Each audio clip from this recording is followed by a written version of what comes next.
Good morning, friends, and welcome to Morning Pulse. I'm Kelsey Marier, your host and producer for this digital broadcast every weekday morning at 8:30. We're happy to have you here. We're also happy that it's finally Friday. We always look forward to this day of the week, of the work week at least you could say.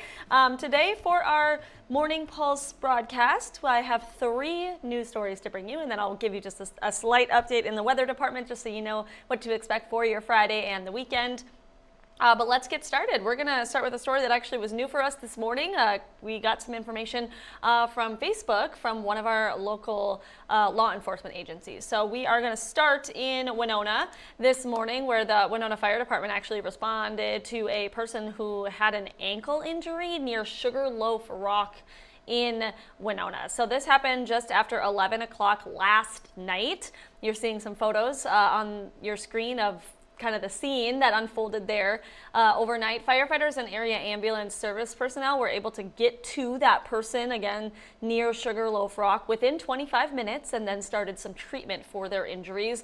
That person was later taken to the hospital. So what we don't know at this time, kind of some unclear information that we're hoping to find out later today, details about the person, who this person was, their age, their gender, all those things, and what happened to cause that ankle injury. So that is some of the information we are hoping to learn again later today, but this was a story that came into us overnight in Winona. All right, we are going to take you over to Freeborn and Mower counties this morning because we are talking about a special day in southeast Minnesota. It is the Relay for Life for Freeborn and Mower counties. So you've probably heard of Relay for Life before, but this really is more than just a walk, right? It's really more of a chance to come together with your community and celebrate cancer survivors. Remember, of course, our loved ones who were lost, and to fight back against this disease that really affects everybody. So this year's Relay for Life event features family-friendly activities, of course. There'll be a kiddie train, face painting, live music, silent auction, and a whole lot more.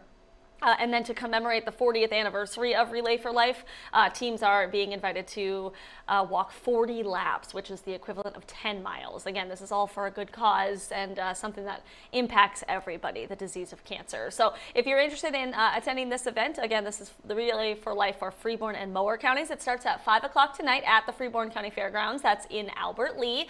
Opening ceremonies are at 6 o'clock. That will be followed by the Survivor Walk. And then at 9 p.m. is the lighting of the luminaries, which is a really special moment. You know, it's a really visual but impactful moment, and it'll be a little bit darker at that point in the evening, so it should be just really meaningful, and it should be a great event. Hopefully people are able to go out to that, and that no weather is going to be impacting this event. All right, let's end our Morning Pulse on kind of a high note here. We're talking about the Great Minnesota Get Together. It officially opens its gates now in less than 2 weeks, and we are learning that it's actually getting some national recognition leading up to this event that we all know that I love so much. So USA Today readers have actually voted, and apparently the Minnesota State Fair came out on top as the best state fair in the country. Now, I would be biased. Of course, I think that is true for sure, but I didn't participate in this. This is from USA Today. So in the article, the USA Today article says, or it points to the large number of both visitors and employees that are involved in the fair, and really the financial impact that it has on the Twin Cities area. So we all know and love the Minnesota State Fair. We know that it's a big one, and apparently it's the best in the nation. Also, clearly the Midwest must have a flair for putting on great state fairs, because we were looking at the rest of the list, and apparently in the poll, Iowa's state fair came in second place, with Wisconsin's state fair in third place. So that's kind of cool, all neighboring states. And then Texas, the state fair for Texas, which we also know is a massive festival, that came in at number 4. And then South Carolina rounds out the top 5. Again, this is for best in the nation for state fairs by USA Today. It's the Reader's Choice. So yeah, exciting stuff for sure. watching this video and seeing the Sweet Marthas and all the drinks and all the animals and everything just really gets me excited. I can't believe we're less than 2 weeks away now, and hopefully if you're planning to go, you're just as excited as I am. So I know we're already planning our trip, and multiple trips at that, I should say.